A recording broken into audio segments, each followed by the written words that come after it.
você faz no conto A Casa Colorida, O Abraço da Casa Colorida, né, uma grande crítica ao Brasil dos últimos 6 anos, mas não deixa de fazer ficção, né? A narradora do conto é a própria casa. Então eu gostaria que você aprofundasse mais sobre esse processo de criação ficcional. Como alguém que viveu a ditadura, naturalmente, eu conheci o romance, o conto de cunho político, li bastante.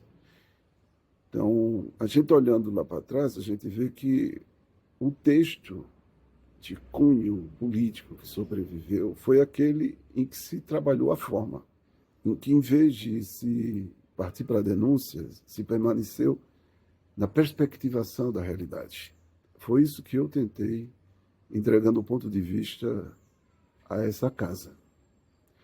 Você, digamos, um ser inanimado, poderia esta casa desenvolver um discurso mais sóbrio, menos tomado pela emoção, que seja mais imparcial. E, ao mesmo tempo, foi um desafio tanto humanizar essa minha narradora, chamada Casa Colorida. E a segunda questão é sobre a relação especular entre Genoveva, a moradora da casa, e a Casa Colorida.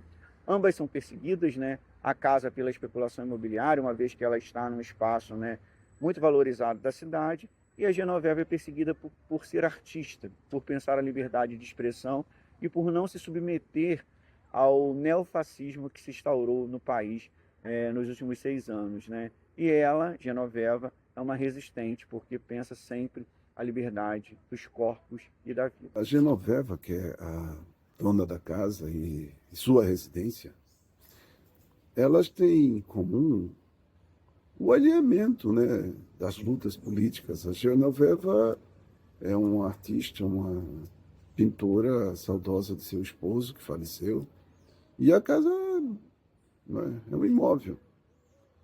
Só que a casa, ela vai se humanizando a partir dos toques, do carinho que recebe. E isso a coloca em franco contraste já com os edifícios altos, os arranha-céus. Ao mesmo tempo que ela é uma testemunha aparentemente muda da história que vai se transformando, vai mostrando as ruas ocupadas por turbas violentas. Isso tudo a deixa bem chocada, até que a ameaça recai sobre ambas, Genoveva e a casa, de maneira muito braba. Então, esse movimento de imprimir verossimilhança a um inverossímil, a situação é insólita, é surreal, uma casa não fala, uma casa não sente, e nesse conto isso tudo acontece.